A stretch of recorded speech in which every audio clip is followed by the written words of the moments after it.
അയാൾ വേറെ സ്ഥലത്ത് പറയുന്നുണ്ട്. ഇയാൾ ഇതൊക്കെ പറയാൻ കാരണം നബി സല്ലല്ലാഹു അലൈഹി വസല്ലം സുന്നിയായിരുന്നു മൂപ്പർക്ക് തന്നെ അഭിപ്രായമുണ്ട്. നിങ്ങൾ മനസ്സിലാക്കണം. നബി സല്ലല്ലാഹു അലൈഹി വസല്ലം തങ്ങളും സഹാബത്തും പോയ വഴിയിലാണുള്ളത്. അതുകൊണ്ട് ഇയാൾ ഒരു സ്ഥലത്ത് പറയുന്നുണ്ട് നബി സല്ലല്ലാഹു അലൈഹി വസല്ലം തങ്ങൾ സുന്നിയായിരുന്നു, എന്റെ അഭിപ്രായം അതന്നെയാണ് അന്ന് കൽപ്പിച്ചു കൊടുക്കുന്നത്. സത്യത്തിൽ നിങ്ങൾ ആലോചിച്ച് നോക്ക്, നബി സല്ലല്ലാഹു അലൈഹി വസല്ലം ഒരു വഹാബിയ അല്ലല്ലോ, അല്ലല്ലോ. നബി സല്ലല്ലാഹു അലൈഹി വസല്ലം ഒരു സുന്നിയായിരുന്നു.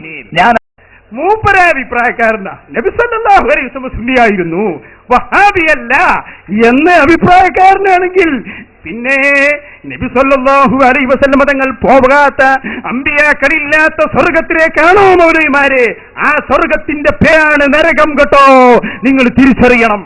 നബി തങ്ങൾ സുന്നിയായിരുന്നു, പക്ഷെ അത് നിലനിൽക്കൂല കേട്ടോ. വേറെ സ്ഥലത്ത് പറയുന്നുണ്ട് ഈ സുന്നി എന്നുള്ളത് കാന്തപുരം ഉണ്ടാക്കിയ മതമാണ്. അപ്പൊ കാന്തപുരം നബി തങ്ങളുള്ള ബന്ധങ്ങൾക്ക് മനസ്സിലാവും. അതും കൂടെ ഒന്ന് കൽപ്പിച്ചു കൊടുക്ക്. കാന്തപുരം ഉണ്ടാക്കിയ മതമാണ്. അല്ലാഹു ഭൂമിയിൽ ചെയ്യുന്ന ഏറ്റവും വലിയ കരുണ സുന്നിയാകാതിരിക്കുക എന്നുള്ളതാണ്. ഒരു മനുഷ്യനോടല്ല കാണിക്കുന്ന ഏറ്റവും വലിയ കാരുണ്യം APK സുന്നിയാകാതിരിക്കുക എന്നുള്ളതാണ്. അങ്ങനെ ഒരാളാകുന്നില്ലെങ്കിൽ ഒന്ന് നിരീശ്വരവാദിയായാൽ പോലും സാധ്യത ഉണ്ട്. കാരണം പിന്നെ തൗഹീദ് സ്വീകരിച്ചോ വേറോട്ടും പോകില്ല. പക്ഷെ സുന്നിയാകാതിരിക്കുക. കാരണം നിരീശ്വരവാദിയായ കാഫറിന്റെ ശിക്ഷയുള്ളൂ, മുശ്രിക്കിന്റെ ശിക്ഷയല്ല. മുശ്രിക്കിന്റെയും കാഫറിന്റെയും കൂടെ ശിക്ഷ ഒരേ സമയം അനുഭവിക്കുക സുന്നിയായാൽ. അപ്പൊ എന്തായി?